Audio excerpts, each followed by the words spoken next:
Once celebrated as a beloved mommy vlogger, Ruby Franca's perfect image shattered when shocking allegations of child abuse surfaced. Alongside self-proclaimed therapist Jodi Hildebrandt, she was accused of running a manipulative self-help group that led to emotional, financial, and even physical harm. This case isn't just about two individuals. It exposes the dark side of unregulated online influence and the dangers lurking behind so-called self-improvement programs. How did they maintain control over their followers? What devastating impact did their actions have on families? And what does this lawsuit mean for the future of fraudulent self-help organizations? Hello, dear audience.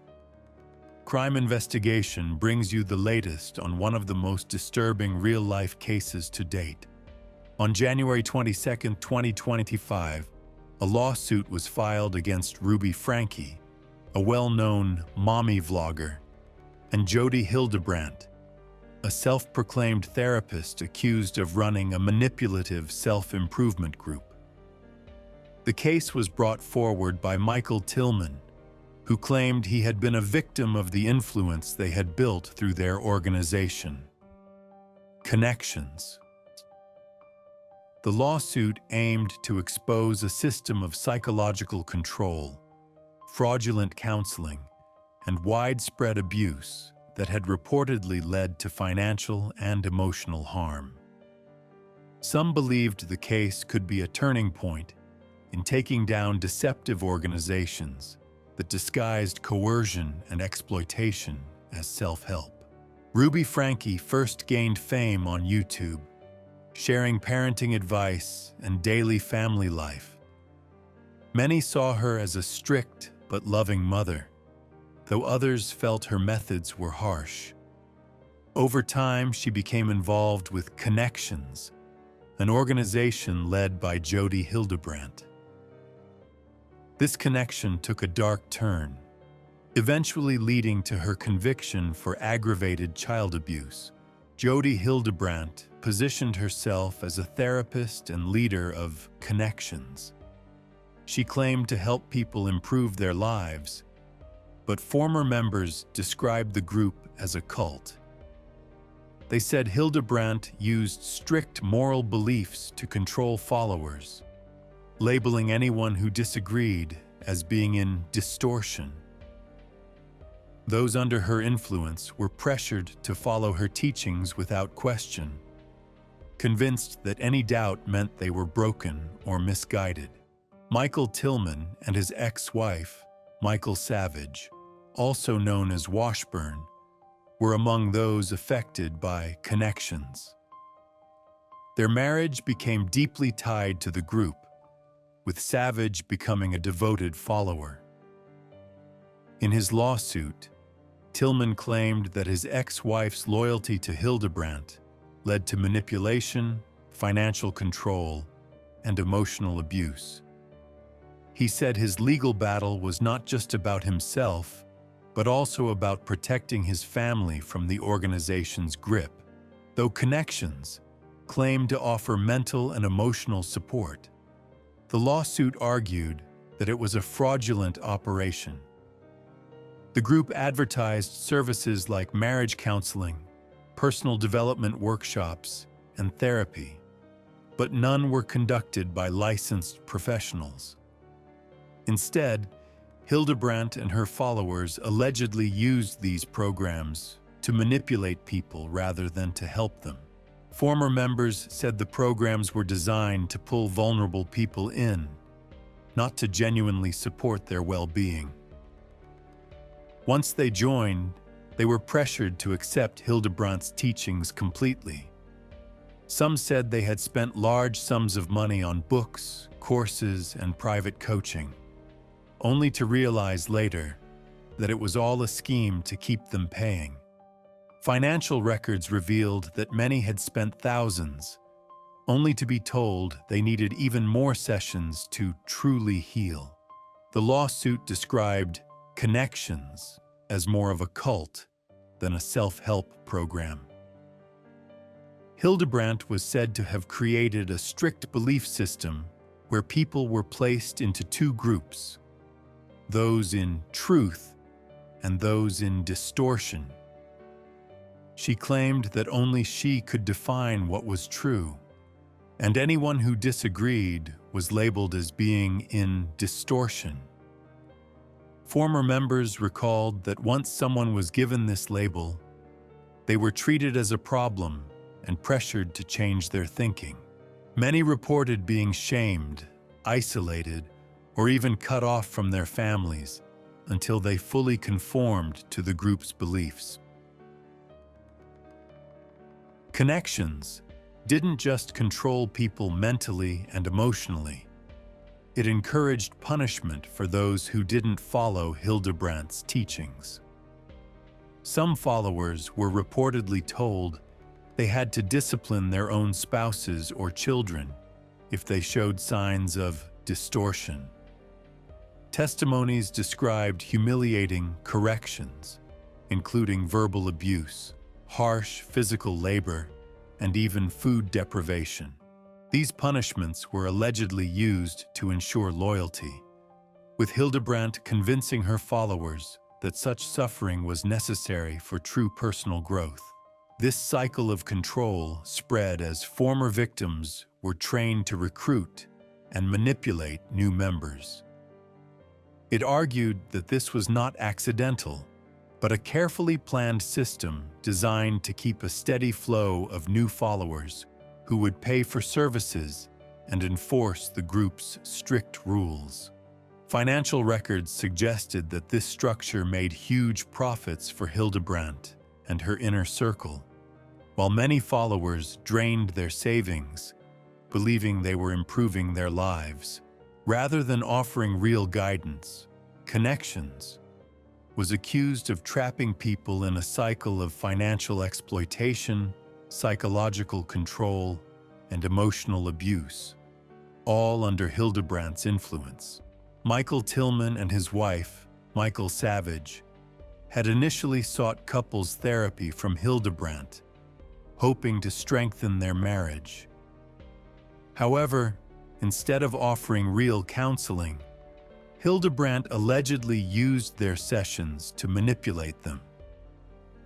She reportedly convinced Savage that her husband was the root of their problems, encouraging her to create conflict instead of working toward a solution. Rather than helping them build a healthier relationship, Hildebrandt pushed Savage to see Tillman as broken, insisting that his only hope was to fully accept Connections and its teachings. As their relationship fell apart, Hildebrandt's influence over Savage deepened. In 2016, she allegedly told Savage that Tillman had a serious addiction and needed immediate treatment. The lawsuit claimed that this diagnosis was false, but Savage was made to believe it was real. She was reportedly told that unless her husband enrolled in an expensive Connections program, their marriage would fail. When Tillman refused, Savage began seeing him as a lost cause. She eventually threatened to divorce him unless he agreed to the treatment Hildebrandt had prescribed. Soon after, Hildebrandt allegedly stepped in and ordered them to separate, reinforcing the idea that Tillman's refusal to obey made him unworthy of his family. After the separation, Tillman found it harder and harder to see his daughter, EJ. Savage, under Hildebrandt's influence, deliberately pushed him out of his child's life.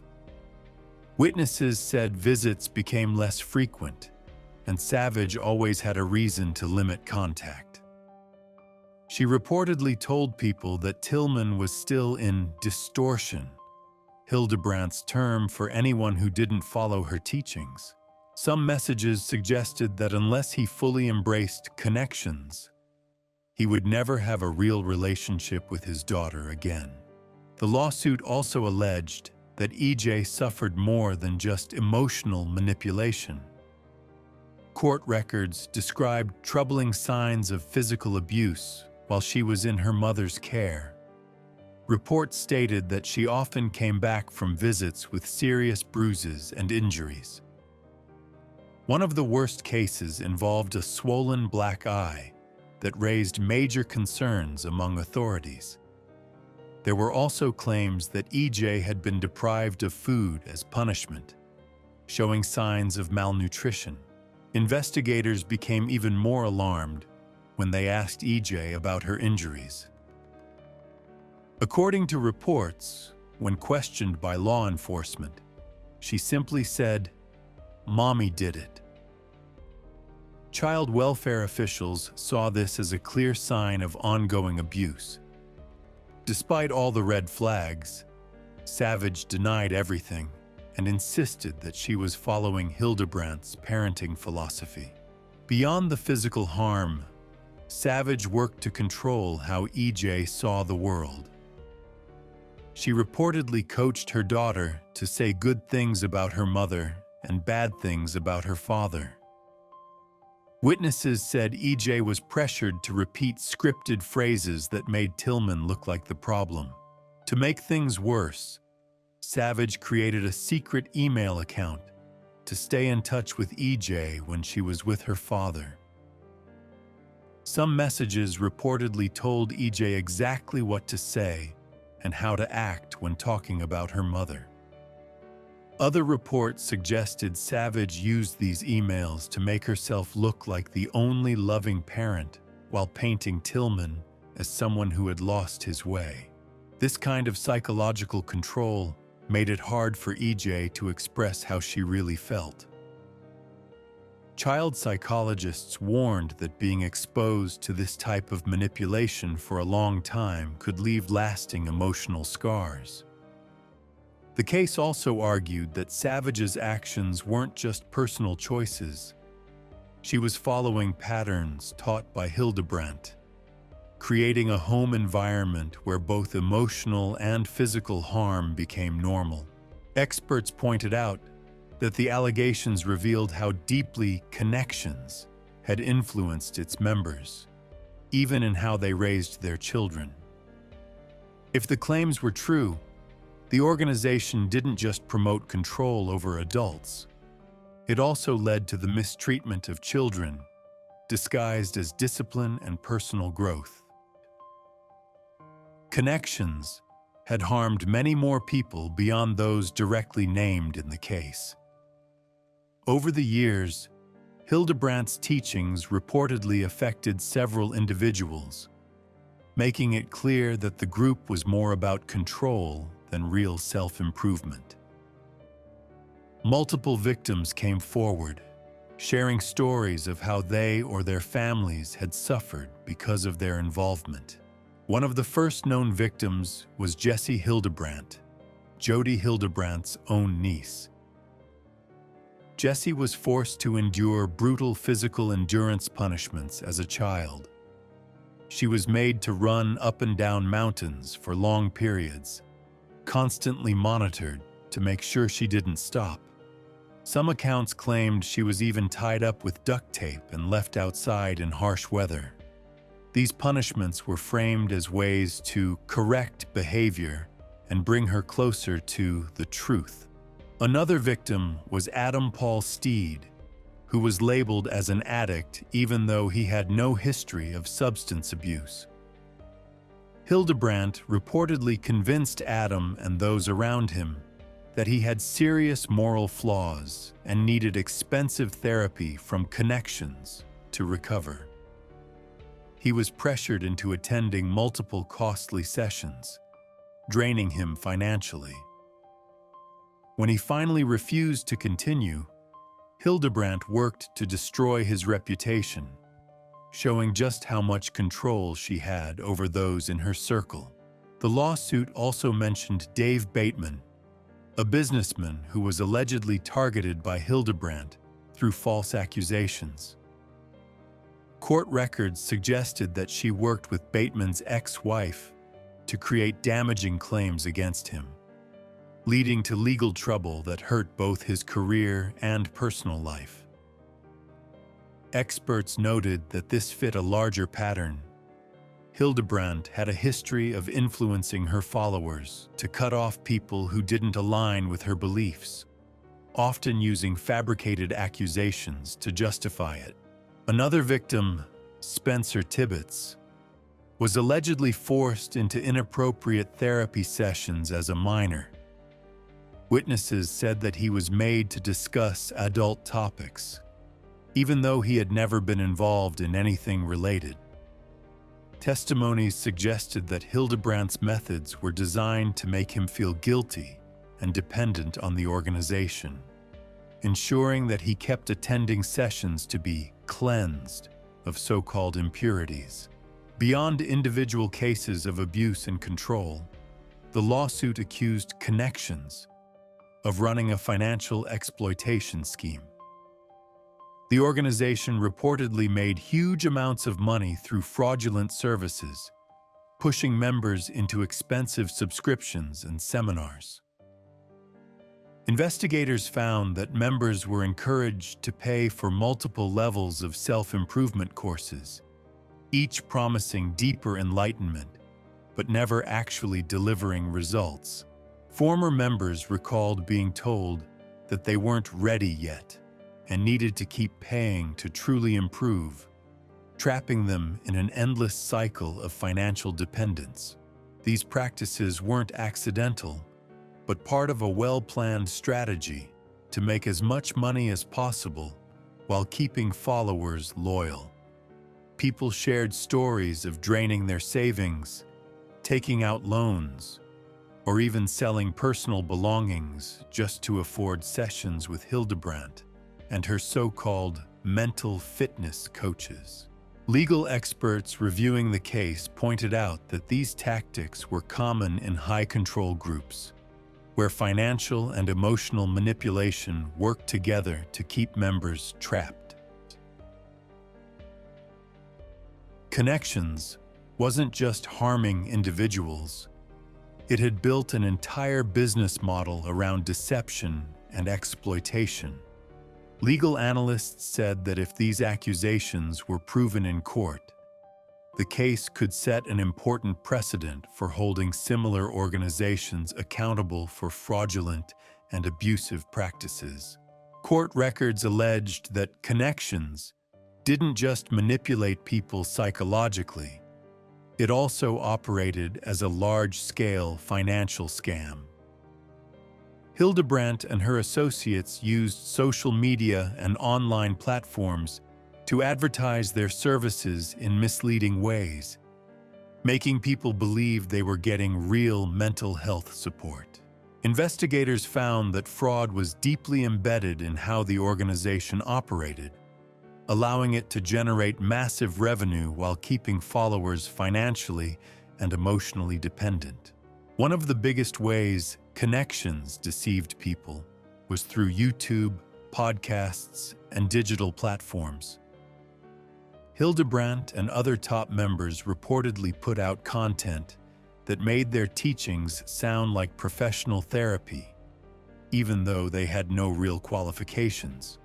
Former members said these videos often targeted people struggling with personal issues, making them believe the only way to heal was to join Connections and pay for its services. Financial records showed that many people were pulled into the organization through these online promotions, only to later realize they had been charged for services they never agreed to. Some reported signing up for a single session or workshop, only to find out later that their credit cards had been repeatedly charged without permission. When they tried to dispute the charges, they were met with intimidation. Members were allegedly told that questioning the billing process was a sign of distortion, a label used to discredit anyone who didn't blindly follow Hildebrandt's teachings.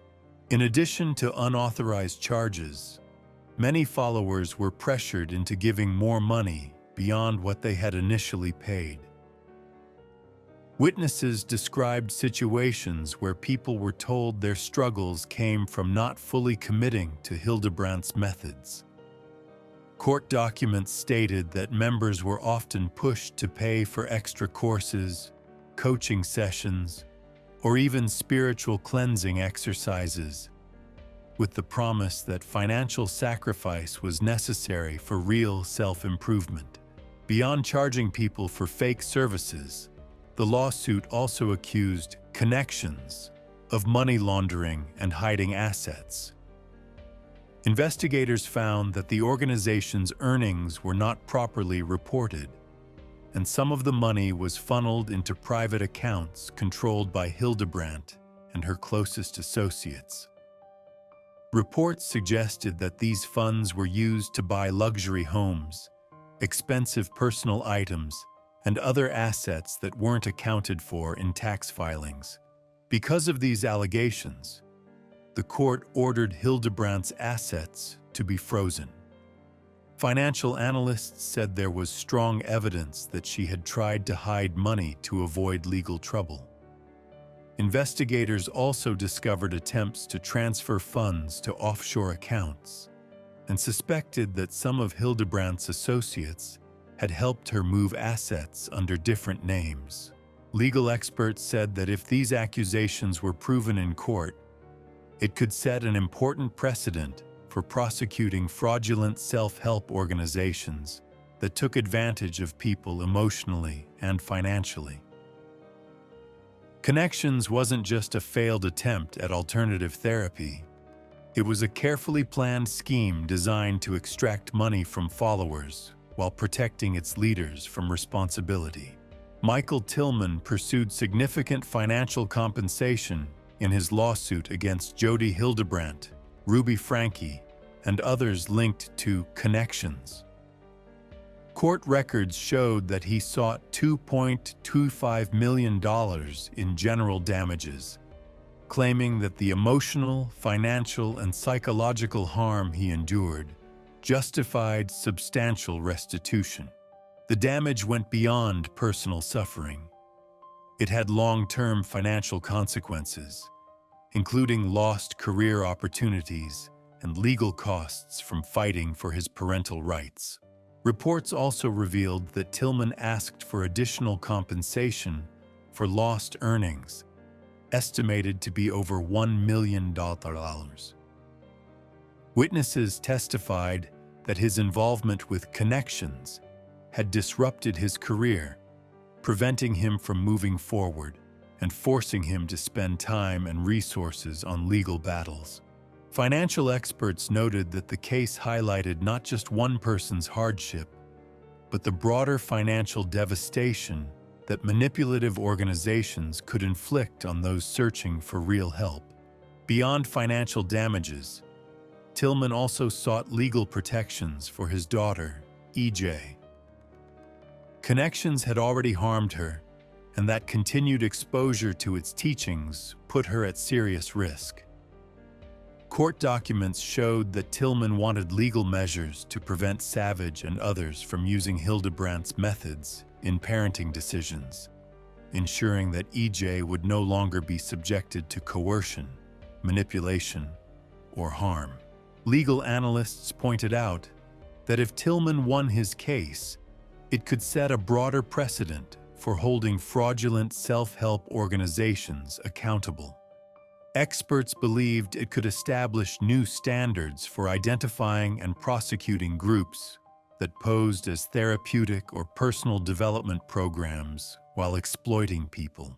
Some also said the case reflected growing concerns about online self-improvement movements that operated without oversight, allowing unqualified individuals to gain dangerous levels of influence over vulnerable people.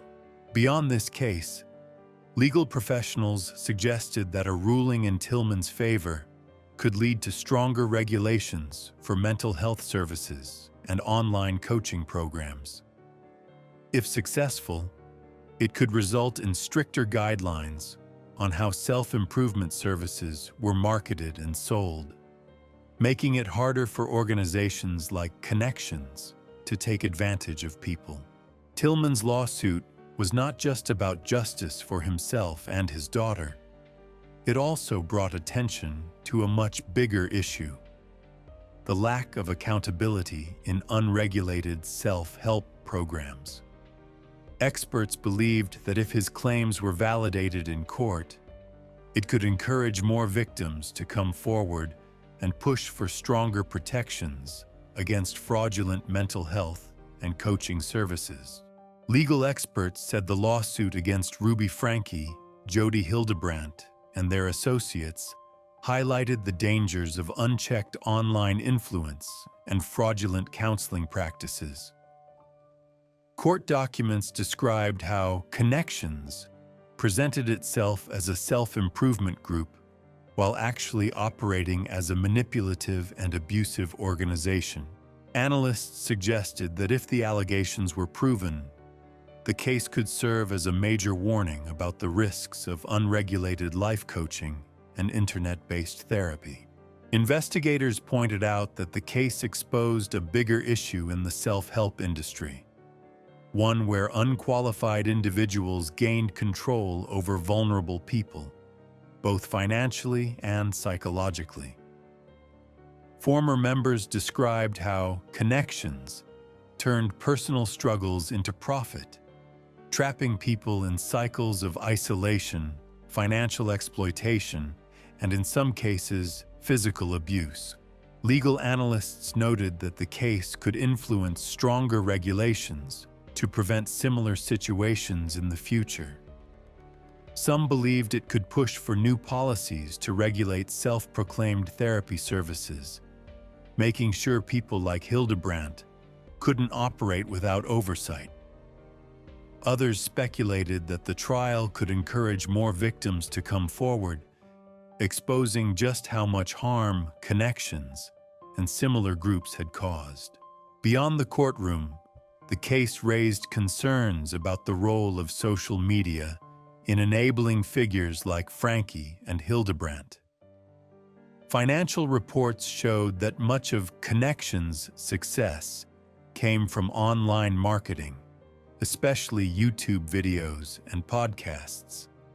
Analysts warned that without stronger accountability, similar groups could continue to thrive, using digital platforms to recruit and manipulate unsuspecting followers. As investigations continued, one major question remained: how many more victims were still suffering in silence, trapped within the ideology of Connections? Experts cautioned that unless serious legal action was taken, more self-improvement groups could emerge, disguising control and exploitation as personal growth. The lawsuit not only sought justice, but also aimed to put safeguards in place to protect future victims. In December 2023, Ruby Franke and Jodi Hildebrandt each pleaded guilty to 4 counts of aggravated child abuse. On February 20th, 2024, they were sentenced to 4 consecutive prison terms of 1 to 15 years per count. Though this could total up to 60 years, Utah law caps their maximum sentence at 30 years. Both are currently serving their sentences at the Utah State Correctional Facility in Salt Lake City, with their first parole hearings scheduled for December 2026. Additionally, Hildebrandt was ordered to allocate $100,000 from the sale of her home in Ivins, Utah, as restitution for Franke's minor children. After being sentenced, Franke officially apologized to her children, admitting that she had gone astray, thinking darkness was light and confusing wrong for right. Mother is willing to do everything for her children, but in the end, she has taken away from them a safe, beautiful, and comfortable life.